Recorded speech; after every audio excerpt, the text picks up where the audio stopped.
Okay, I'm gonna start now. Hello, everyone. I am Dhruvan, a year 12 student at Canberra College and the moderator of this program. I welcome you to the BLUFF lecture series. BLUFF is an acronym for Biodepletion, Lost, Unknown, and Forgotten Fauna. Before proceeding any further, I call upon Mushtaba Alanpaki, an alumnus of Canberra College, for acknowledging the traditional owners of the land. In the spirit of reconciliation, the BLUFF organization acknowledges the traditional custodians of country throughout Australia and their connections to land, sea, and community. We pay our respects to their elders, past and present, and extend our respect to all Aboriginal and Torres Strait Islanders people today. Thank you. Thank you, Mushtaba. Biodepletion, Lost, Unknown, and Forgotten Fauna, or BLUFF, is an initiative that intends to generate awareness, particularly among students and young people, on biodiversity and conservation. We initiated this virtual series as a prelude to a wider and deeper engagement with civil society.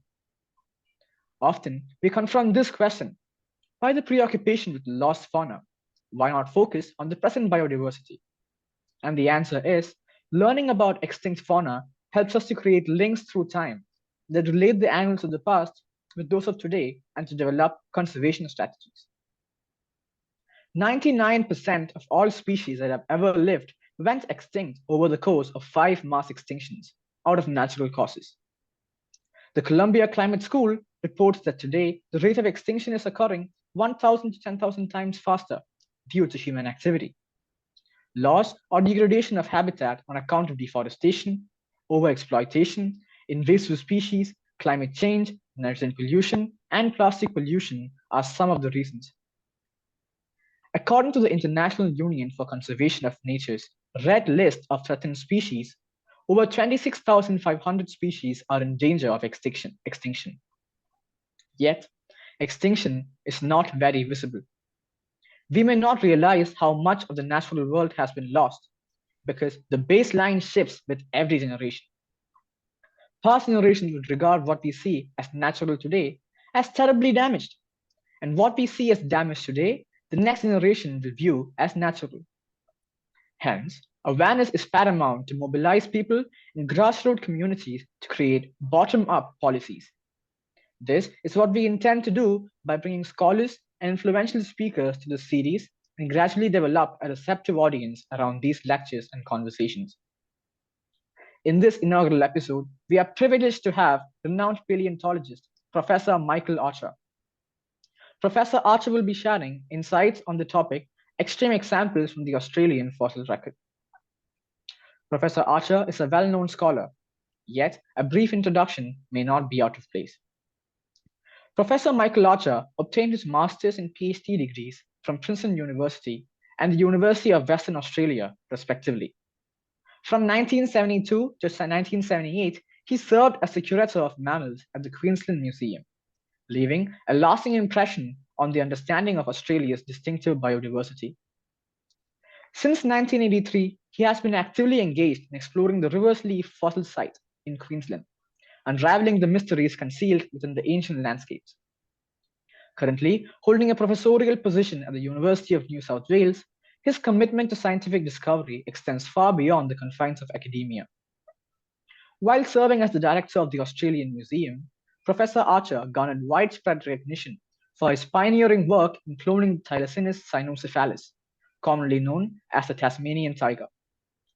Faced with extinction in 1936, this species found a glimmer of hope through Professor Archer's groundbreaking research. His academic journey exemplifies a distinguished career marked by unwavering dedication to the understanding and preservation of Australia's unique natural heritage. I welcome Professor Archer to deliver his lecture. The participants are requested to put their questions in the chat box. We will get back to you at the end of the lecture. Over to Professor Archer. Thank you, Dhruvan. I think I'll share the screen here and we'll get the PowerPoint going. Okay. Okay. And welcome everybody who's willing to be brain damaged by me for today. Yeah. Okay, can you see that? Yes. Okay, so here's the problem. I give this lecture, I have delivered this publicly, principally because I want to impress on not only the rest of the world, but Australians as well, that there is nothing deficient about Australia. And we tend to think about Australia as a kind of the back end, the last stop in the world, and that everything exciting must have happened somewhere else. How could it be in a corner of the world like Australia? But the reality is it's not true. Sadly, most people, this is their view of Australia. They're scared of Australia. When they come here, they're aware of the fact that we've got one of the most venomous spiders. Yes, we've got the most poisonous snake in the world, a venomous snake in the world, Irukandji jellyfish, et cetera, even the legendary drop bears are in Australia. So people think about Australia, they think, oh my God, it must be a dangerous place. But the reality is it's really important for many more things than that, because some of the most important steps in evolution, the history of the world, happened first in this continent. For example, it turns out that the first solid bit of anything, the first solid bit on Earth after it was formed, was a zircon crystal that comes out of Western Australia, indicating that where Western Australia is was one of the first solid parts of the whole planet Earth. It's the oldest item, the oldest datable item on the whole planet.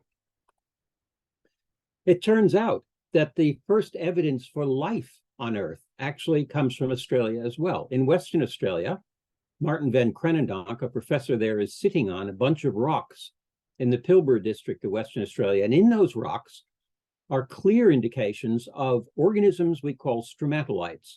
These are among the simplest kinds of organisms that we know about. Some of them are still around on the Earth today, which is why we know a lot about them. And the first evidence that they turn up in the fossil record is at 3.5 billion years ago. And so we're very excited about that, to have that evidence. It's one of the reasons that NASA scientists are coming to Western Australia to understand what were the conditions on Earth when these earliest organisms began to evolve here, because they're interested in trying to find life on places like Mars. They want to understand what were the conditions on Earth and then look for similar kinds of conditions on Mars, which is, in fact, one of the reasons they're looking for spring deposits on Mars, because that's how we think these started to form in Australia. It turns out that the oldest actual cells in Australia, or sorry, in the world, come from Australia. They're coming from a rocky deposit, the Apex Chert in Western Australia again, 3.46 billion years ago. And as we develop this talk, I'll be getting younger and younger in time. So I'm giving you first the oldest records, and then we'll keep moving up. Here is one of the weirdest ones. It turns out that the oldest known multicellular organisms known from the fossil record are also coming from Western Australia. And they come from this very strange hill that you see in the background, the Strelley Pool Formation. And there are rolling stones on that slope, and these crazy things are coming out of that. Well, what are they? We know they're multicellular organisms. We know they're 3.4 billion years old. I had a little guess. What's coming out of these rolling stones? Ta-da! Maybe there's a parallel. Look at those lips and look at that creature. And then, you know, you can almost hear Mick Jagger singing, I can't get no petrifaction. At any rate, is that what it is? No, I don't think it is, but we don't know what they are. There's another record coming out of, in this case, the Northern Territory. This is the top end of Australia. And there's chemistry coming out of the rocks that are 1.64 billion years old. And the chemistry tells us it's coming from cells that are just pre-eukaryotic. The eukaryotic cells are a relatively modern type of cell that has all the DNA and the chromosomes bundled up in a nucleus in the cell. That's what characterizes a eukaryotic cell. But another thing characterizes them, and it is the fact that eukaryotic cells actually engage in sexual reproduction. The other kind of cell is a prokaryotic cell, and they don't have the DNA bundled up in a nucleus. And they tend, when they reproduce, they tend to just clone themselves. So it's fairly boring. But eukaryotic cells, when they first evolved, and here, one of the oldest undoubted eukaryotic cells coming from the Northern Territory at 1.49 billion years ago. This thing called Tapania is a eukaryotic cell. And you think, you're looking at the first cell that decided sex was a great thing. And you think, oh, okay, doesn't look particularly attractive, so we'll help you out here. And maybe it looks a little more attractive now. So at any rate, sex, in effect, started in Australia. So that's pretty exciting. Coming up the line, here we are at 650 million years ago, and we're in the Flinders Ranges in South Australia. In those rocks, there are stromatolites. The stromatolites that we saw at 3.5 billion years ago persist. And here's some younger ones at 650, about a half a billion years old. And between those stromatolite heads is what these particular paleontologists are researching. They're finding things in there. These stromatolites were developing in shallow inland oceans. And between these stromatolite heads, there was muck and other sorts of things. And in those, they're finding these little weird structures. When they analyzed them, what they found out was, and this is important, they're sponges. Now, why is that important? Because when you think about the family tree of animals, sponges are the most primitive kinds of animals that we know about. So here at 650 million years ago, we're finding the first evidence of animals, at least we think that's what we're looking at, in Australia. We move into, stay in South Australia, but we go into another part of the Flinders Ranges here, where there are strange fossils in these sandstone rocks. And you can see some pictures there, what some of these things look like. They were discovered quite a while ago, but they've been intensely controversial. They look like weird kinds of animals, like jellyfish and maybe some kinds of simple worms. We're now 570 million years ago, so we're coming up the line, a little bit younger than those sponges. But the skepticism comes from people like the Professor Greg Ritalik, a very lovely man, but long ago he decided, no, they're not animals, they're shriveled up lichens. So he's been very critical of these. Well, research has continued. What did they look like? If you had a glass-bottom boat at this time, at 570 million years ago, and you were sort of floating across this part of Australia with a shallow sea beneath you, this is what these animals would have looked like, or these creatures would have looked like. And they're called vendozoans. That's the general term for them. They are best known from Australia. There are vendozoans now turning up in other parts of the world, but they were first discovered here and researched here. And they're weird. I mean, you got things there that looks like a frangipani monster and a pull chain toilet type monster. And then you see the thing there called Dickinsonia. Speculation was, could that be some kind of a worm? But remembering Ritalik saying, no, no, no, it's all just shriveled lichens. Well, one of these Dickinsonia actually turned out to have organic molecules still associated with the fossil. And when they were analyzed, fascinatingly, it solved the mystery of where the oldest animals were on planet Earth, because what was found was cholesterol. And cholesterol is only found in animals. So finding cholesterol with the Dickinsonia absolutely settled the question. They're not shriveled lichens. These are the first undoubted animals from planet Earth. Another record. This strange little lump on the right has been interpreted to be bone. Now, the earliest animals we know about were all squishy, soft-bodied things. You know, they didn't have an internal skeleton that enabled them to get big, so they're all small little things. But when bone was evolved, that gave organisms the chance to attach muscles to them, to develop bigger bodies, and it's the beginning of animals becoming much larger. So the first evidence of bone is coming out of Queensland, that's northeastern Australia, at 495 million years ago, the beginnings of animals that could stand up. Turns out that one of the oldest bony fish that we know about in the world comes from the Northern Territory. And this is a strange thing called Arundaspis. And there you can see a reconstruction of one of these things on the right. The lump that you're looking at looks like a lump, but if you actually carefully examine it, you find the whole thing is covered in fish scales. They don't have jaws. They had sucking mouths like a vacuum cleaner. So they're now quite well understood as the first evidence of bony fish in Australia, jawless bony fish. You can see on the lower left there, some strange person has so much time on their hands, they decided to knit one to sort of see what it looks like if you knitted it in wool. Okay, what was the first animal then to actually step out of the oceans and come onto land? Again, it turns out it was an Australian record from Western Australia. And the trackway that we find in a terrestrial deposit, not a marine deposit, was made by what are called sea scorpions or eurypterids. They are related to the scorpions we see on land today, but not quite the same. But they were marine, and it turns out they were the first animals that decided to have a look to see what was up on land. And of course, it wouldn't have been very interesting because at this point, 400 million years ago, there were no plants out there, there were no insects, there was nothing to eat. So they might have had a look, thought, nah, I don't think so, and then headed back into the ocean. But they left those important trackways that told us where the first animal came out of the oceans. Then in a place called Wee Jasper in New South Wales, 400 million years ago, this is an interesting time because the plants had then started to come out onto land. And we know this from these rocks because there are root systems of gigantic trees. So we know that the first forests on planet Earth actually were growing in Australia. These root systems are 1.5 meters in length, and that means they're supporting a really big kind of a plant. And here's a reconstruction of what some of these earliest forests might have looked like. Okay, we've already said that the sex evolved first in Australia with the eukaryotic cells, but when did sexual intercourse actually first begin? And we know once you're out on land, you can't simply drop your sex cells out on the ground and expect them to find each other.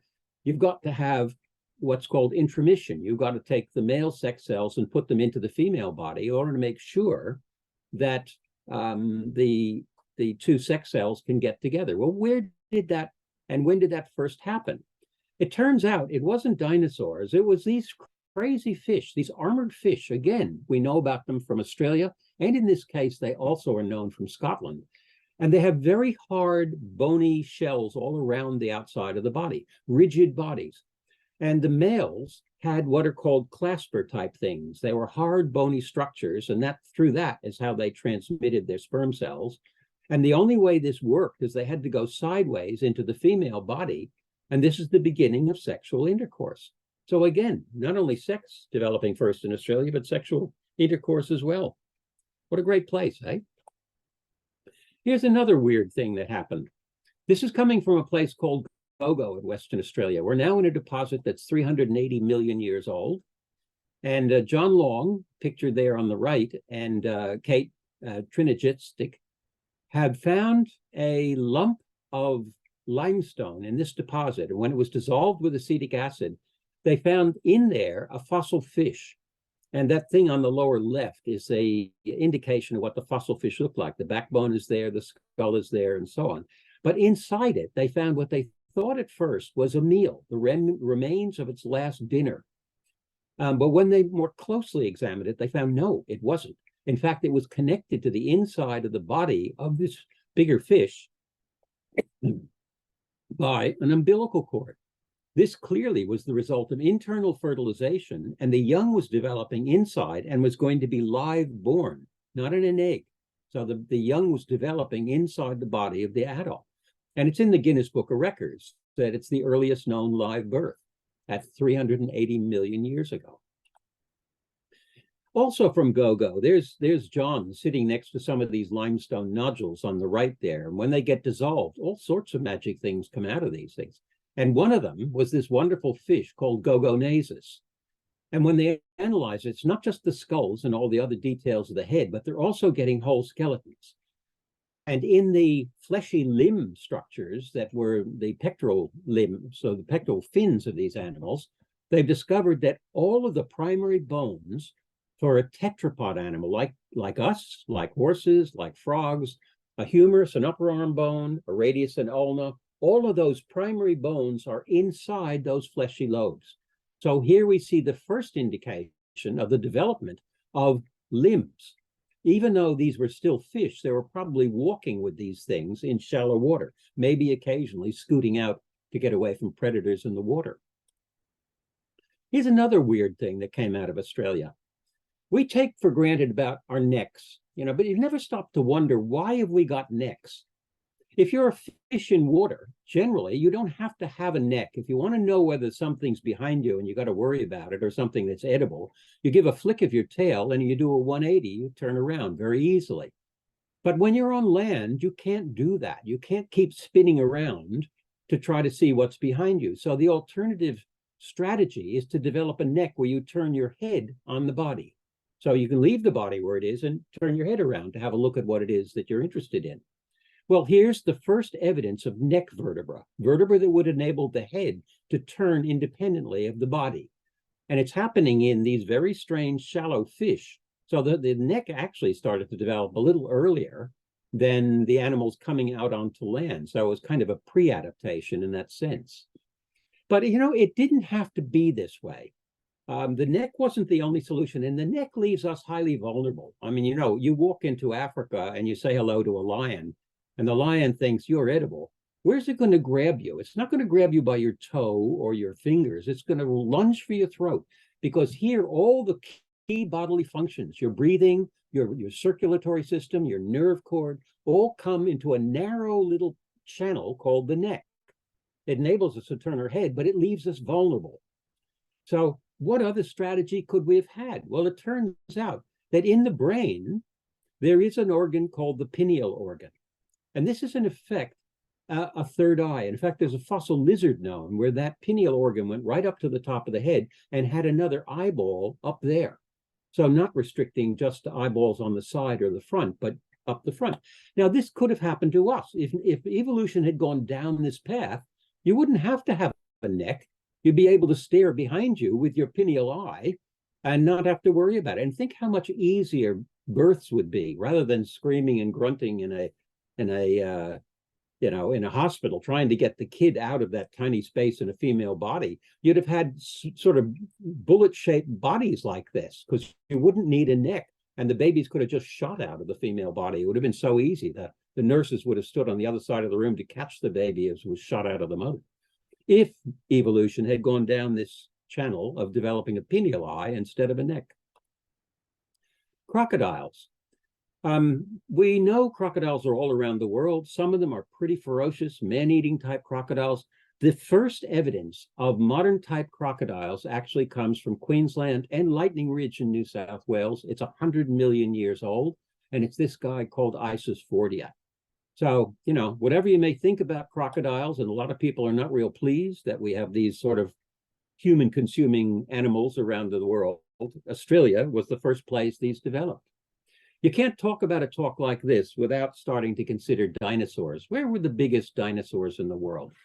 The Texans are still absolutely convinced that it must have been somewhere in Texas. Everything, the biggest of everything, must come from Texas. So they have Alamosauruses, Brachiosauruses, all kinds of ones. But did the biggest dinosaurs come from Australia? There's Jim Jensen standing next to the arm of one of these Brachiosaurs. So there's no question about it. They were very big. But turns out, strangely, when you come south out of North America, come into South America, the dinosaurs were even bigger. And here we have Giganotosaurus, which was bigger than Tyrannosaurus rex, and behind it Argentosaurus, the biggest sauropod, much bigger than anything in North America. So what was going on here? That is, these dinosaurs moved out of the Northern Hemisphere into the Southern Hemisphere. They kept getting bigger, and they didn't stop in South America. They continued on into Australia, across Antarctica. And here, it turns out, we have evidence of the biggest dinosaurs that ever occurred anywhere in the world. Curiously, the evidence comes from footprints. Now, there is a reconstruction of the size of the dinosaur that had to be that big to leave the footprints that are nearly 1.75 meters, single footprints. And there's a guy sort of lying next to one single footprint. Well, when you scale up a dinosaur that big, you've got some kind of a brachiosaur or titanosaur, and there standing on its head is the size of an adult human, to give you some idea what we're talking about. The frustrating thing here is it's trackways. So we know the biggest dinosaurs in the world were here in Australia, and yet they're tracks. We want to know the skeletons. So you want to hop from one track to another, and you hope to find a skeleton at the end of the trackway, but in fact, you find a sand dune, because we haven't found the skeletons yet, but we know they will turn up in Australia. It's only a matter of time. Another interesting fact about this trackway in Western Australia, and here we are, I should have said, this is 130 million years old, so we're coming up in time now. But the tracks are being made by 21 different kinds of dinosaurs, and that's more diversity of dinosaurs than occurs in any other dinosaur deposit in the world. Raptors, we all love Jurassic Park movies. Well, here's a sobering thought. The first oldest known raptors actually are coming out of Australia. Fossil deposits again in Lightning Ridge at 100 million years old. This thing called lightning claw. It's a unmistakable raptor structure, and it's big. So we know raptors evolved first here in Australia. Coming up in time again, now we're at 55 million years ago. This is still a time when Australia was attached to Antarctica. We were still part of Gondwana. And in this deposit we've been working at in Southeast Queensland, in a place called Murgon, there's a new museum there. If anybody actually is traveling into Southeast Queensland, we've been helping develop the museum.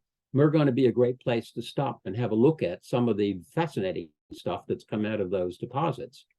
Among other things, the first songbirds in the world have come out of there. This was a big controversy because the whole world loves songbirds. Don't forget, songbirds are dinosaurs. They're just singing dinosaurs, you know. The dinosaurs didn't go extinct. Birds are dinosaurs. But the particular group of birds that developed into songbirds was originally assumed to have happened in the Northern Hemisphere. But it turns out there was a mystery there because the first time they find songbirds in the Northern Hemisphere, it's already into a number of different kinds of groups. So we know that wasn't where they started. And it turns out at 55 million years old, we have the first and oldest songbirds here in Australia. And possibly even the oldest bat in the world is turned up in that same deposit. Riversley, it's a World Heritage Site in Northwest Queensland. We've been working there since 1976 and finding amazing things. There's about 300 fossil deposits. They span the last 24 million years, and they've given us some amazing things to think about.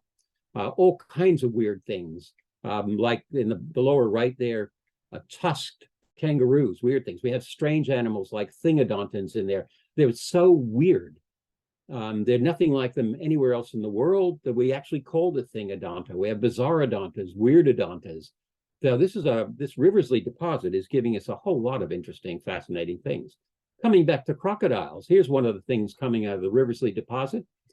You know, people think the idea of a drop croc is some kind of a joke.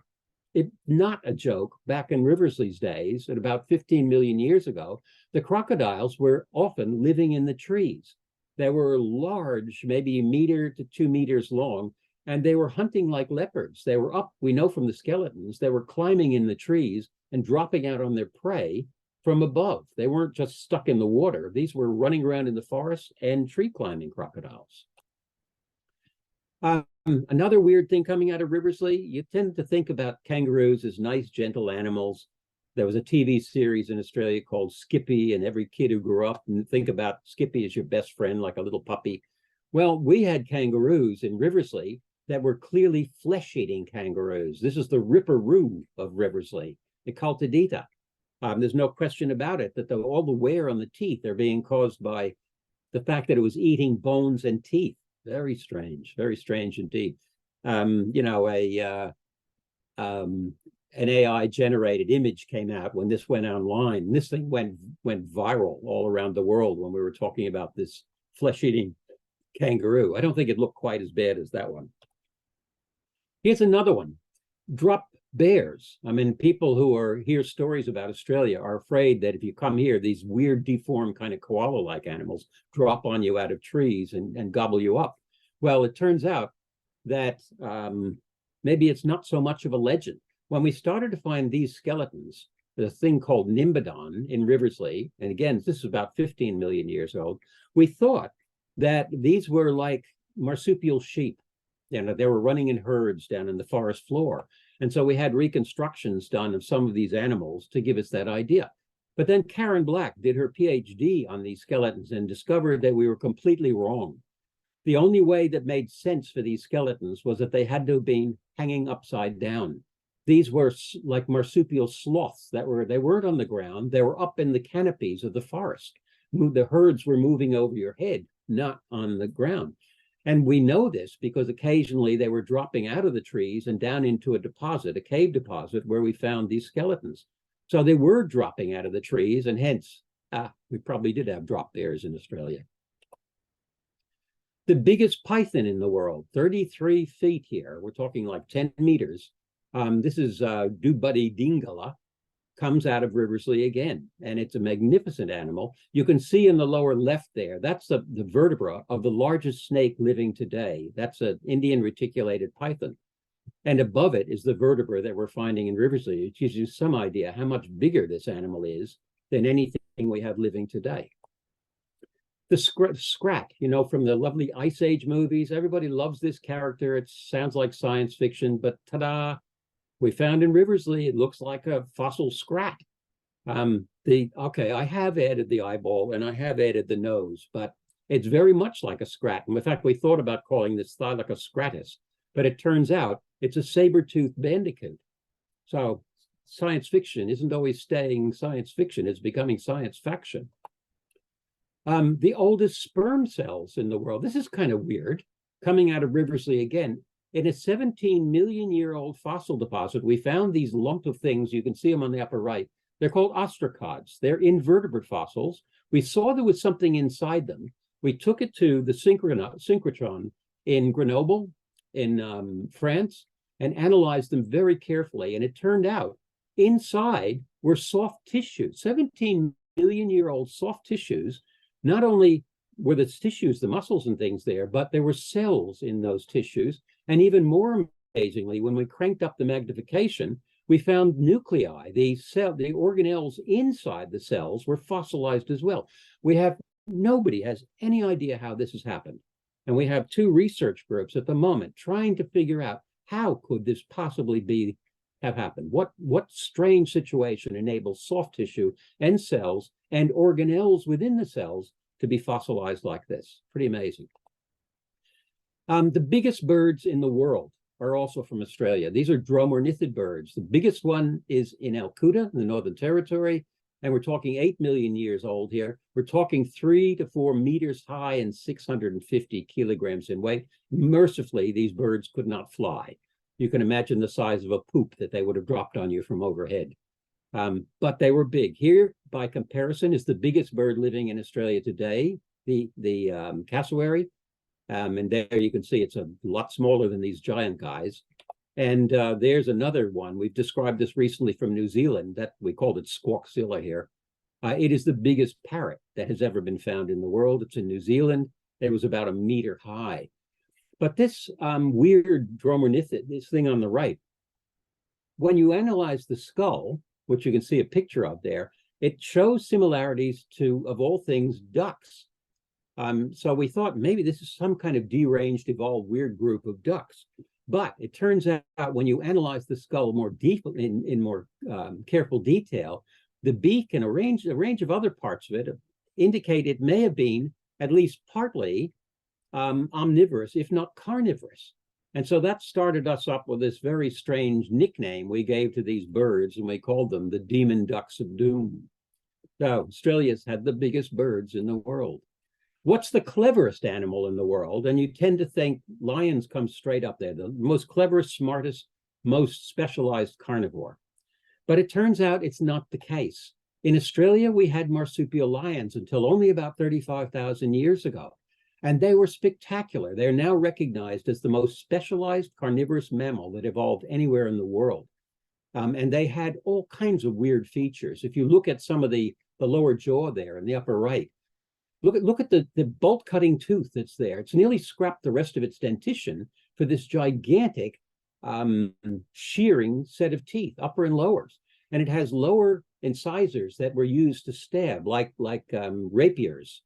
And then look at the hands of these animals. They had on the thumb virtually a can opener.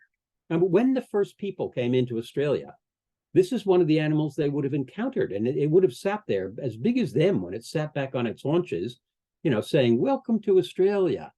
And then as a big grin, you know, would have grabbed them, inserted those incisors, killing them instantly, and then with those thumbs, opening them up like a ripe sausage, and then with those premolars, cutting them up into tiny little bite-sized swallowable bits. This was a specialized animal, and it even had a bigger proportional brain than a lion. So very smart, fascinating carnivorous animals. I'm so sad that we have lost these. It would be wonderful if we still had them in Australia. Would have been great for tourism. The biggest lizard in the world also lived in Australia. This is Megalania, 7 meters long.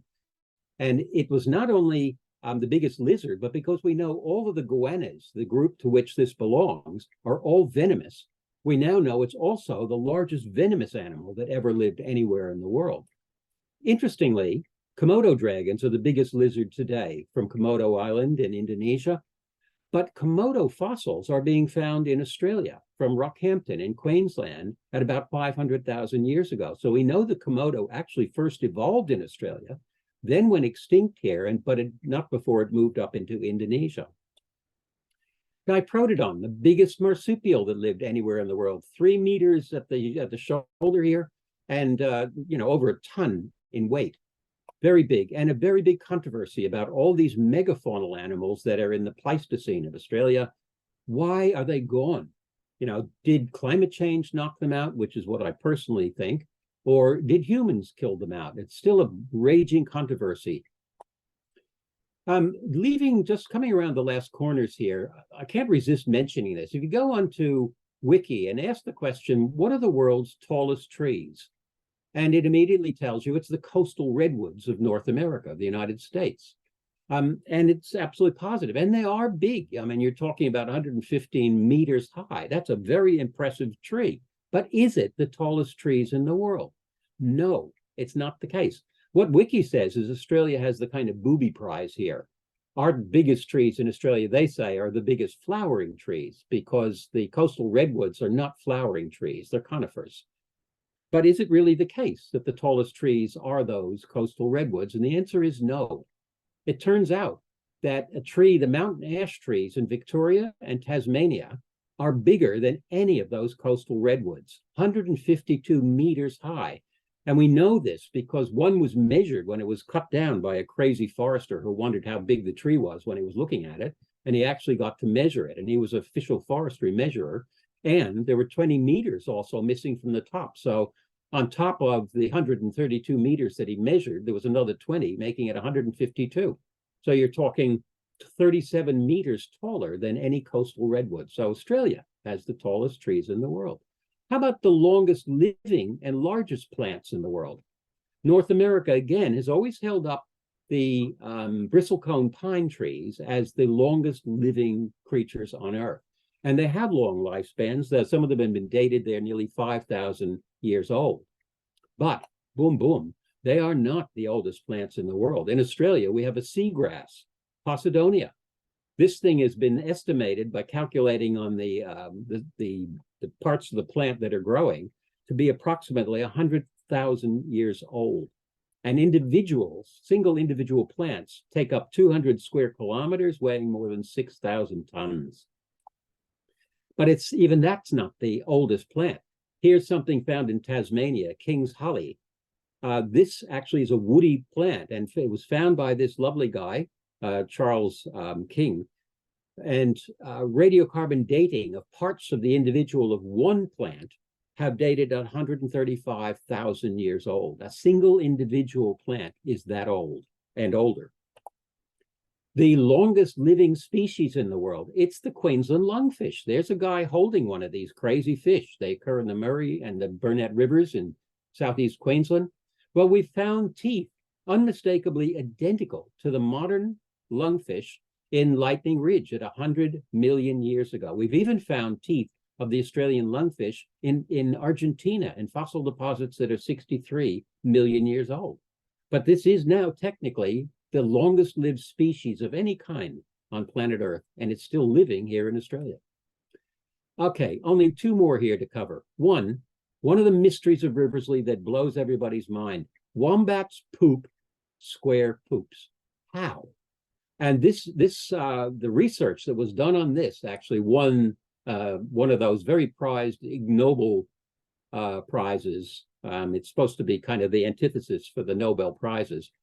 The guys who studied this discovered that something about the colon wall inside the wombat actually ends up in its manipulations as it's moving the poos towards the outside, ends up causing them to be square. And the author of this research said, fortunately, this was a better explanation than the three previous ideas that had been put forward. One, that wombats' pelvic bones somehow squeeze their poops into square packages, or that wombats have a square-shaped poop muscle. That didn't make a whole lot of sense. Or even worse, it was suggested, maybe wombats first poop, they defecate their poops, and then they turn around and pack them into little squares just to leave everybody confused. So we know it's not the case. They actually are pooping square poops. One of the last points to make here is all of the things, the fascinating things coming out of Australia are not all spectacularly wonderful. Some of them are grotesquely ugly. Probably the ugliest animal in the world also comes from Australia. This is literally called the blobfish. It's an amazing animal that most of its flesh, it turns into jelly-like mass, and it enables it to sort of choose where it's floating in the water column. Last point I'm going to make. Which is the animal in the world that has the smallest brain? And there's a lot of candidates for this particular question. I love that little lady in the women of the world thing. What's the capital of Texas? T. Oh man, okay. And that guy in the upper left there who's dangling a drumstick in front of a man-eating saltwater crocodile. I'd like to measure his brain because it's got to be right down there in the lower end of things. But it turns out it's none of these things. Sadly, it comes back to Australia, and it's our dear sweet koala. The koala has a brain that is smaller than the brain case available for the brain to develop in. If you take a koala and gently shake it back and forth, you'll hear butta, butta, butta, butta, butta. That's the brain bouncing back and forth in the brain case. And if you look in those beautiful brown eyes, your stare goes right out through the back of the head because there's nothing on the way to stop it. So they have the tiniest brain. So I'm pretty sad about that. We love them, but they're not the smartest animals in the world. And I'll leave it at that.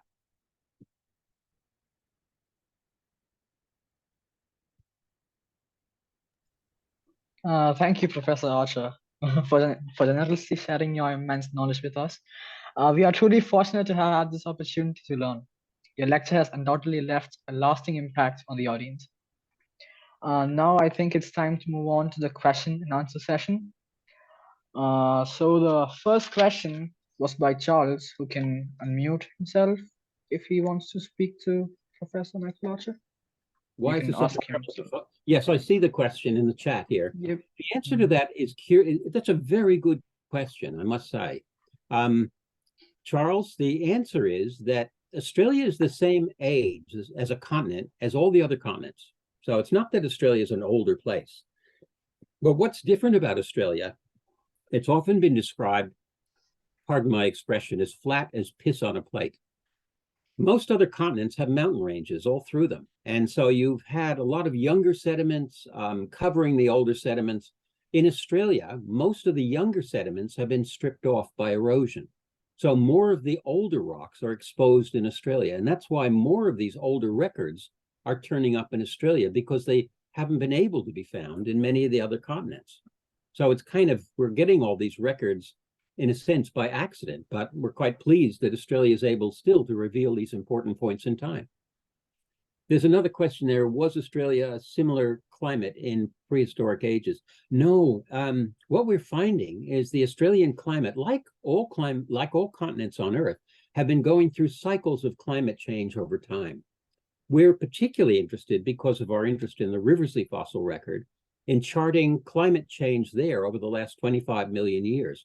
And fascinatingly, this is really important, we're finding a time period in that Riversley record, a period called the mid-Miocene climatic oscillation, when temperatures rose 2 degrees centigrade. Does that sound familiar? And then they plateaued, and then they dropped again 2 degrees centigrade. And we have fossil faunas through that whole episode. So we know what happened before the temperature went up. We know what happened after the temperature stayed up and high. And then we know what happened when the temperature again dropped. And this is relevant to understanding what we're facing today, because we're about to experience probably at least a 2 degrees centigrade rise in temperature, probably before 2050. So we're now using the fossil record in Riversley to say, well, we can anticipate what's going to happen because it happened before. So that's one of the things we're busy doing now, is using the fossil record to better anticipate and therefore hopefully manage the kind of crisis situations with the global biota that we're going to be facing into the future. I mean, it's another reason, of course, and I can tell you, when the temperature rose 2 degrees centigrade in Riversley, we lost about 50% of our species, 50%. And then it plateaued. And then when the temperature dropped again, species started to occur. But you know, I'm thinking about what you said, Ruben, about the rate of loss today. That's different. The rate is much quicker. And in the case of these Riversley records, it took, probably about 100,000 years to rise the 2 degrees. And then it stayed that way for about 1 million years. And then it took about another 500,000 to drop again. So we're not giving the Earth the same amount of time to have this kind of resilience demonstrated. That's the worry today. Things are changing so fast that the losses are likely to be even greater than the fossil record is indicating. Okay, you've got another question there. Was there a reason for some animals to have become so large in prehistoric Australia? They became large on every continent on Earth. I mean, in Africa, there are still plenty of the large animals around. Same in North America with buffalo and bison and moose. But what seems to have happened is when climate declined or degraded in the Pleistocene, that whacked many of the largest animals because they were the most susceptible to climate change. It took them longer to get their young to be adult and reproductive. And if they have droughts and other crises occurring in these climatic changing conditions, they would be the first animals that would be annihilated by climate change. That's what we think happened on all the continents on Earth, is bouts of climate change account when they occurred, and sometimes not the same time on all the continents, but when they occurred, it knocked them out. There was one other factor we see. When people started moving around the globe with agriculturists, not so much hunter-gatherer peoples, they didn't really have much of an impact on the fauna. They worked with the animals and they sustainably utilized wildlife, and that was okay. Is when we brought in agriculture, we swept aside the native biota and replaced it with a few species we valued, like cattle or wheat or cotton or whatever. When that started to happen around the world, then we saw massive extinctions, and that's what's happening now. We're still seeing that happen. The more land we convert to agricultural land, the less biodiversity is able to survive in those places. Madagascar is an interesting example that for nearly 10,000 years, people were in Madagascar, and there was no problem with the extinct large animals that were in Madagascar. It wasn't until a second group of people came into Madagascar with cattle, agriculture. Then the large animals in Madagascar went extinct. So it's agriculture is the main thing we have to worry about today, as well as, of course, climate change. Next question you had, could we all start cameras? That's a question that I guess you have to answer. Yeah. No, it's he asked us to start out the cameras so we can take a picture of it. Okay. Yeah, sorry about that. Yeah, and then the next question was, what are some dinosaurs that lived in Australia? There were a lot of them. We don't know as much about the dinosaurs as we do on many other continents, but there's a place in central Queensland where dinosaurs are coming out like mad. People knew there were dinosaurs there. There's around the town of Winton. And there's a fossil trackway that's been found there, a bit like the Broome trackway, but not as interesting. But out of the cracking clay soils around central Queensland, dinosaur bones periodically were coming up, just fretted up through soil turnover. And people were using them as doorstops. And then one guy, a very clever guy out there, decided, why wait for nature to pop up these bits? Why not scrape away the black soil and get right down to the rock? And when he did that, they suddenly discovered there were skeletons. So they're now very busy. They've got a whole museum set up around the Winton area. And it's a wonderful museum to visit where you can see all of these kinds of dinosaurs that are turning up now in Australia. So we're catching up. There are also dinosaurs coming out of Victoria, but they're much smaller. They're mostly hypsilophenodontid type dinosaurs, little herbivorous guys running around like giant lizards. And in that case, in Victoria, at about 100 million years ago, this is in the early Cretaceous, Australia was still attached to Antarctica, and it was down there in the Antarctic Circle. So one of the fascinating things about those dinosaurs in Victoria is they were living in a very cold world that was dark for 6 months of the year. Now, how did the animals survive that? I mean, there's a lot of speculation about this. Next question, how do researchers determine the size of the brain or the intelligence of animals from millions of years ago? That's a very good question. You know, with humans, actually, we compare different kinds of humans back in the fossil record back to about 8 million by using the skulls, and then you fill the skulls with little BBs, if you like. And then when you take all the BBs out, you measure how much endocranial space was available for the brain. So people have used this technology to estimate the approximate size of brains. That's one way. Another way, but that's just giving you volume of the brain. Another way is what we find at Riversley.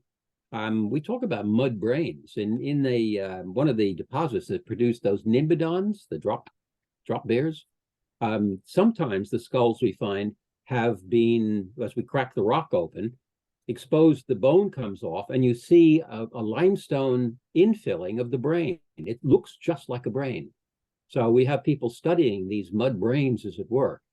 That gives you, again, shape, and to some extent, shape can tell you about how these animals functioned, because different parts of the brain are enlarged if there are particular activities of the animal that it needs to run.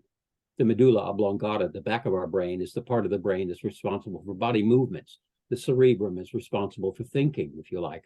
So the relative proportions of the brain give you some idea about how they were behaving. But they don't, then it's not the same thing, of course, as understanding how a living brain works. And craniologists, neurologists, people who are studying brains now are still making major breakthroughs in understanding how brains work. So we're a bit far away from that with the fossil record. We can only do volumes and shape and then make speculations on the basis of that information. Hello, Professor Archa. My name is Rajesh, and I thoroughly enjoyed your presentation. It was fantastic. Unfortunately, I have chosen to be a social scientist, and if I'm given an opportunity, I will jump back studying archaeology and try to see some of these species, at least in fossil form. Now, your presentation aroused curiosities in me. You said agriculture is part of the reason for extinction, and probably bringing down agriculture would be a solution for this. I do not know. But what I wonder is, all governments support agriculture. They spend money on agriculture. Policies are made for, especially for Australia, agriculture is very important. And how do you convince the policy person to spend on extinct species research? How do you convince? I am thoroughly impressed that this is a very fantastic piece of research, but how do you convince the policy person to spend money on your research? Thank you very much. Let me tell you, that is a hard problem. I think what you need to do in that case is to demonstrate that the knowledge that you can only get from the fossil record is critically important knowledge to understand how did we get to the situation we're in now, and what's likely to happen into the future. And more importantly, what can we do about it to transform the way the world is working now? What steps can we take, learn from the fossil record to better look after the biodiversity that's threatened now? And there's so many answers to that we're actually working on. I'll give you one example. When we look at some of the discoveries we made at Riversley, one of the first things that I found was a rock about the size of 2 footballs, if you like. And that had bones sticking out of it. We were blown away by the richness of the fossils there, but we were only beginning to understand what this meant. When we actually dissolved that rock and then assessed what animals were in it, there were 34 different kinds of mammals in that one lump of rock. Now, they had accumulated in that case, it was a 15 million year old fossil community. Now, there is nothing like that biodiversity in the wet tropics rainforest in Northeast Queensland. So all of a sudden, we've got a new understanding that today's rainforests are depauperate. They're underfilled with species. So one of the things, sometimes these are controversial suggestions. If there's an endangered animal in one area, what we're arguing is there are a lot of vacant niches in today's rainforests. We've lost them for one reason or another. We could take some of these endangered animals and put them back. I've got one project going right now to give you an example that has led to a real major breakthrough. There is a very special possum living in New South Wales and Victoria called the mountain pygmy possum. This is a critically endangered possum. Why? Because it lives in the alpine zones and it requires snowfields to insulate it while it hibernates in the rocks on the top of the mountain. Well, climate change, 1 degree rise centigrade is going to obliterate the snow. That's the modeling. When that happens, the icy cold of winter goes into the rock piles and the possums are dead. So what we've been saying for a long time is we've been studying the history, the family history of this animal back to 25 million years. And one fascinating fact is that is not its normal habitat for all the animals in that group. They have always been living in cool, temperate, lowland rainforest. So what we've said is we're predicting that if we can take that critically endangered animal with its whole genomic history of adaptation to rainforest, it'll probably be able to adapt to lowland forests and not have to go extinct in the alpine zone. At first, we were laughed at, everybody said that's crazy. It's an alpine animal, it's got to live in the alpine zone. Then we started discovering that people previously, quietly, had taken some individuals out of the alpine zone and had a colony thriving in their back porch, which they'd screened in Canberra. They don't need that alpine environment. They're just stuck there at the moment. They can't get out of it because there's no rocky piles going down the hills. So they need a helicopter lift. They need an assist to get them into the habitat that they'll survive in. So we raised $500,000. Curiously, the Prague Zoo in Czechoslovakia went public, and they got donations from the public there. They gave us $90,000. And we have now built a breeding facility in Lithgow, and we've now installed pygmy possums in there, and they are bunking away and producing little baby possums. So our prediction from the fossil record has enabled us to find a solution to save this animal that no amount of modern ecology would have ever guessed. All the modern ecologists were ready to write it off and say, it's going to be a casualty of climate change and there's nothing we can do because we don't seem to be able to stop climate change. But this is why we're looking at the fossil record to find solutions that other people might not have thought about. And that's why we use those as levers to try to say to the government, help us keep doing this work. So that's sort of a long answer to your question.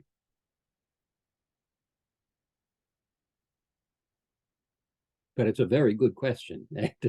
Right now, my colleague, Professor Sue Hand, and I are madly trying to get funding because our paleontological project is running out of money and the government doesn't want to pay money. Even though they understand the importance of what we're saying, they'll give money for somebody to measure the size of a star somewhere on the other side of the universe, but they won't give it to help us solve problems that are actually biting the butts of people right now on planet Earth. It's kind of a challenge. If you happen to know of any philanthropic individuals who are quite happy to sort of help, we'd be very pleased to hear about them. And what we can do, we can always name fossil animals after them. We can give them genuine immortality. Your name can go on long after your body is turned to dust. You will be remembered, immortalized with the animal that's named after you. People do this with stars, but who cares? Much better to have a possum named after you. In fact, we've got 3 Tasmanian tigers at the moment that are needing names, fossil Tasmanian wolves, ancestors. So we're looking for people who are willing to help to be able to immortalize themselves with a Tasmanian tiger. I'll definitely keep my eyes and ears wide open for any opportunity. We'll get back to you. I will be very pleased if you succeed in that venture. I have a question from a participant who wants to remain anonymous. They want to ask you how a footprint can be preserved at all and for that long. Sorry, how long what? How a footprint can be preserved and for how long? and for that long, how it can be done. Oh, preserved? You say how long they can preserve indefinitely. As long as a fossil stays in the ground, it's constantly undergoing change. So a fossil isn't sort of, once it becomes a fossil, that's not the end of things, because groundwater in the soils or even in the rocks that it occurs in are constantly bringing in new elements. It happens over a very slow period, but it's a steady exchange. It's a game. The fossil keeps swapping bits of what it had with what's coming in the groundwater. And the groundwater takes away some elements and replaces them with still other elements. Sometimes, in the case of places like Lightning Ridge, the fossil actually dissolves completely away and it leaves a cavity. And then what we find is silica, groundwater, that silica that's in the groundwater comes in and then starts to crystallize in the space. And that's where opal comes from. But the opal is actually a cast, a perfect cast of the original fossil. So some of the fossils we've found at Lightning Ridge are actually glass, but they are perfectly shaped as the original structure that was embedded in that rock. I found fossils in Nova Scotia when I was chasing fossil plants there at one point in Canada. I found fossil newspaper that went back 200 years. The paper was gone, but the ink of the paper had combined with elements in the rock, and you could read the newspaper, but it was, a fossil newspaper. So I've often been asked, how could we fossilize ourselves? If you're interested in becoming an immortal fossil yourself, here's some very important clues. Don't get your body embalmed. Get yourself into a wooden coffin with lots of holes in it, and ideally put in some copper, because copper makes beautiful fossils. It can make them blue and green. And then just let groundwater percolate over thousands of years through your coffin, and you will become fossilized. Your bones will slowly become mineralized, and the next time aliens visit Earth, they'll find you as a beautiful fossil and mount them in their museums, often Beetlejuice. I'll make sure that it goes into my will, so I can be a fossil. I have some questions of my own, and the first one is about the lungfish tooth. I want to know if there is any way to make sure that the tooth that you found, in fact, do belong to the lungfish, other than physiological factors, in a genealogical way. It's a very good question. This one of the problems with lungfish is, unlike normal fish, brim or any of the other things that we tend to consume as humans, lungfish don't have bony skeletons. They have cartilaginous skeletons. So the rest of the skeletons of lungfish don't fossilize as a rule, but the teeth are bone and enamel. So they preserve perfectly. So that's what we have to compare between the various species. Some from Riversley, we found about 4 different kinds of lungfish. It's not just the ancestor of the Queensland lungfish. That one is the one that has the record going back at least 100 million years, and we can't distinguish those teeth at 100 million in the slightest way from the living lungfish's teeth. Now, that's the reason for that conclusion that's been drawn. But we'd love to see what the postcranial, the skeletal anatomy of the animal was like. Some of the older lungfish, back at about 400 million, it's an old group of fish. And in fact, in Gogo, that place where a lot of the things I talked about came from, there are fossil lungfish coming out of that deposit as well. And some of those have some bony type skulls and things. And that's interesting, because it means, for whatever reason, lungfish went through an evolutionary stage where they, if you can put it this way, decided it was to their evolutionary advantage not to have bony skeletons, but to have cartilaginous ones. I have no idea why. Shark have cartilaginous bones, but of course the oldest sharks, or shark-like fish, had bone. So again, secondarily, they have reduced the bone in their skeletons as well. There is an argument that people often say sharks never get cancer, and they think somehow that has to do with the cartilage. They don't get bone cancers, obviously. But I've recently heard that's not entirely true. People have found some sharks with cancer. So why did the lungfish go cartilaginous? We don't know. Okay. And I have another question too. Why did koalas evolve such small brains? Is it because of their diet? I think it's the diet. I really do. Okay. What we see in the older rocks at Riversley, at say 24 million, koalas are extremely rare. I mean, all of the fossil koalas we've got from Riversley, from those rainforest environments, you could put them in one hand. For most other animals, you need a wheelbarrow to hold the fossils. So they were rare in those oldest rainforest environments. In those oldest rainforest environments, curiously, there were also the ancestors of the gum trees. All the botanists who study eucalypts say the most primitive kinds of gum trees today are found in rainforests. So they think the gum trees, the eucalypts, first evolved in rainforests, but they were rare. And they specialized in the parts of the rainforest that may have had nutrient-deficient soils. That's the guess. But then Australia started to dry out. And as it did, the nutrient-deficient soils became the norm. And the rainforests declined until they were just on the eastern edge of the continent and replaced with open forest. And of course, gum trees then expanded in number and diversity and really began to grow. And with them would have gone these koalas, these ancestral koalas. So we think they started specializing as rare animals on the rare gum trees in those ancient rainforests. But gum trees are gum trees. They have noxious oils, and so straight away, they were dealing with a whole lot of toxic chemicals coming into their body that they had to detoxify. But as they diversified, as the sclerophyll or the eucalypt forest spread, they became more abundant. And one of the arguments I often have with people who want to claim that the koala is critically endangered, it's not. There are 400,000 koalas. That's not a critically endangered species. But the argument that I've made to the people who are trying to claim this is, in reality, koalas today are far better off than they've ever been in the past, because the food trees and the type of environment that suits them are now much more expansive than they ever were in the past. So the koala story is one of massive growth and benefit. So we don't see the koala's long-term story as indicating anything to worry about. In contrast, you look at the Tasmanian tiger story. In the oldest Riversley rocks, we have like 8 different kinds, little tiny ones, big ones, specialized ones, generalized ones. But up through time, we see their numbers declining until 10,000 years ago, they went extinct in New Guinea. 4,000 years ago, they went extinct on mainland Australia, and they were confined then to Tasmania because that's when the dingo was brought in.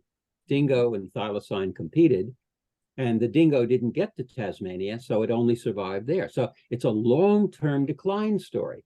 And if we had known this when Europeans had come into Australia, I would like to think they would realize we have a fragile animal there, not a robust one that's going to sustain the predation that humans immediately inflicted on thylacines. Maybe it's wishful thinking. Maybe they wouldn't have cared anyway, and they probably would have obliterated it anyway. But knowing these long-term trends through time is important. We look at brush-tailed possums, another very common animal around Australia.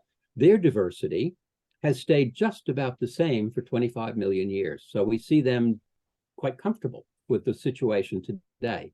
The platypus, we see that as another terrible long-term decline. We found fossil platypuses in Argentina at 63 million years ago. They were all around the southern continents, and then they declined just to Australia. We found platypus teeth in Central Australia in a deposit that's 24 million years old. Then they're gone from there, and then slowly they're constrained to just river systems in Eastern Australia. So again, a long-term decline story, and we've put up the flag and said, be very careful about these platypuses because they are super fragilistic, a strange term, but we can use the fossil record to sort of assess the fragility or health of lineages through time. It's another tool that comes out of the fossil record. Okay, thank you. I'd like to ask any participants to unmute if they want to ask Michael Archer the questions themselves. Professor Michael Archer, sorry. Or you can send them, Dhruvan, you can give them my email address if they want to email me with any questions. Quite happy to respond to emails. Sure. Okay, thank you. So I think we have another question in the chat. I think we missed out on it. Oh, about the sex one. Yep. How do paleontology just how prehistoric animals do sex? And how did they have love affections for examining fossils? Love affections, that's interesting. I have to think about that one. But certainly in terms of how they have sex, this is the one I talked about there was these strange placoderms, these armored fish. They had a rigid bones all around the outside of the body. We know that there's only so much flexibility they have, but they did have these clasper bones that go out to the back. If you've ever seen a shark washed up on the beach, if you turn it over, if it's a male shark, you can tell a male from the female because the males have what are called claspers. They're fleshy lobes that extend backwards from the cloaca, from the opening for the poop and everything else. And it's those things that a shark also puts into the female shark's body when they're having sex. Now, we see these same structures in these fossil fish. And so we know what they were doing because we know what they do today with those same claspers. And in that case, the researchers, the fish paleontologists who studied these, have looked at the, if you like, the fit, the match of the bony clasper that these fossil fish had and the structures of the female body. They have a whole lot of these fossils, so they've got males and females. They know what they're doing. And therefore, they can tell exactly how it had to work in order to be able to sexually occur, for the male to actually inseminate the female. That's an unusual situation. But a bigger answer to your question, how do we know what kind of sex animals, extinct animals had? We often don't know. We don't have a clue. In fact, people still argue about how did dinosaurs have sex? You know, were they belly to belly, or all the sorts of questions that we have. It's an area that we don't even understand that in many cases for living animals. So there's so many living animals that haven't been studied that well.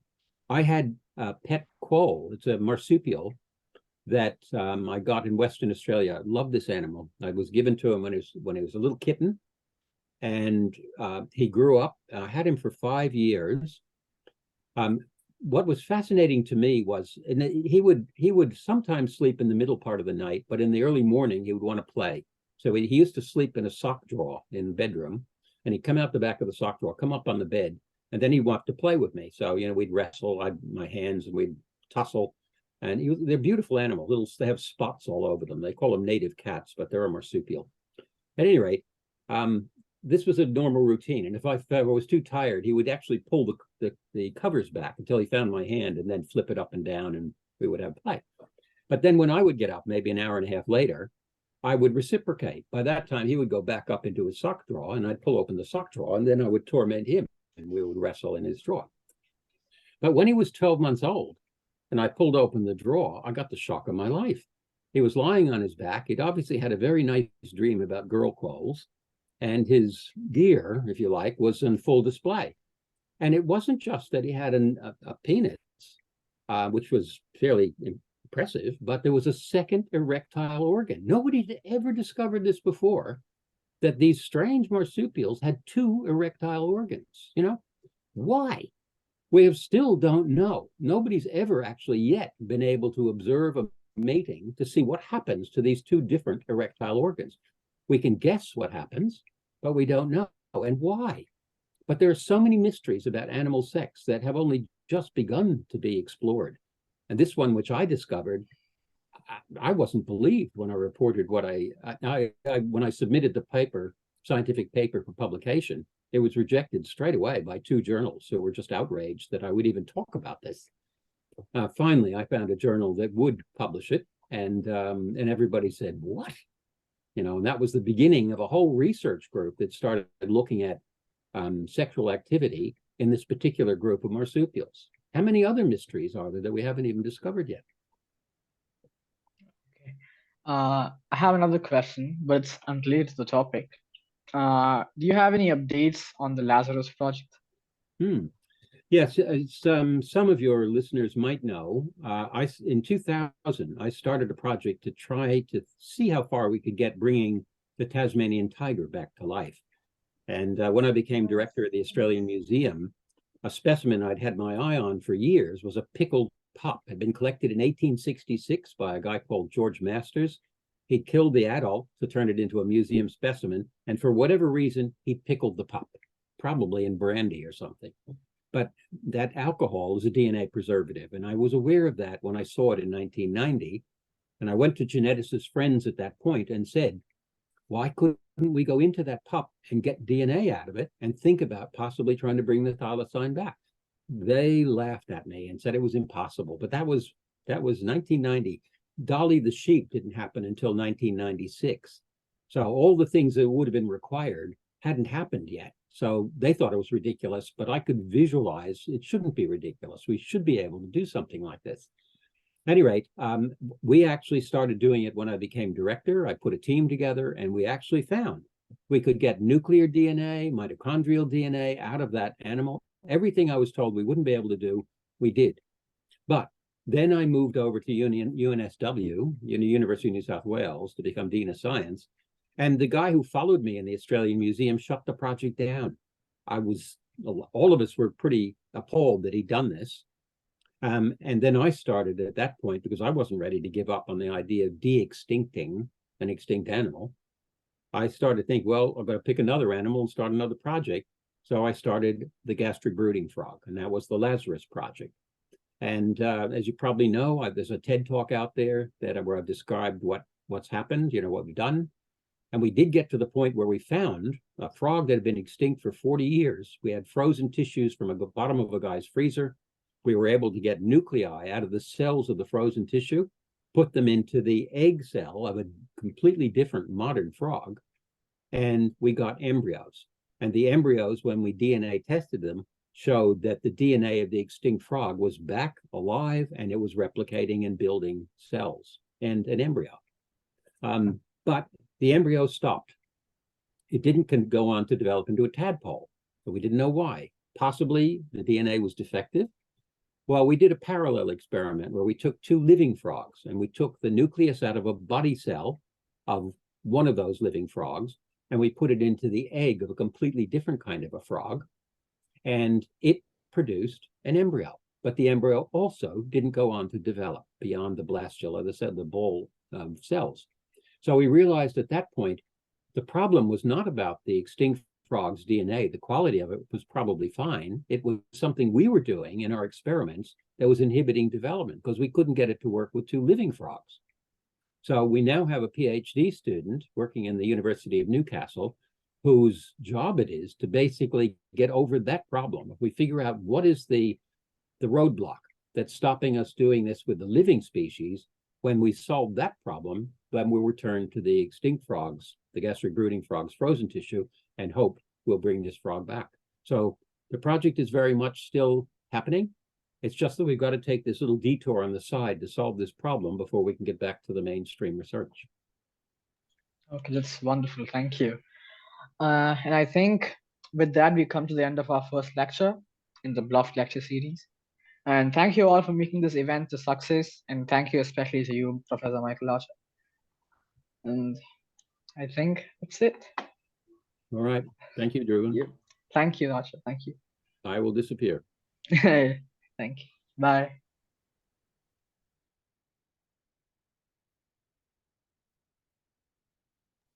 Thank you, MJ. Good job, Javon. That was amazing. Good job. It was actually good. It was interesting. Australia is so old. I didn't even know. Was crazy. I didn't even know. So many big animals for some reason. Big species. Yeah, I think it's because a lot of food was there, so they eat a lot.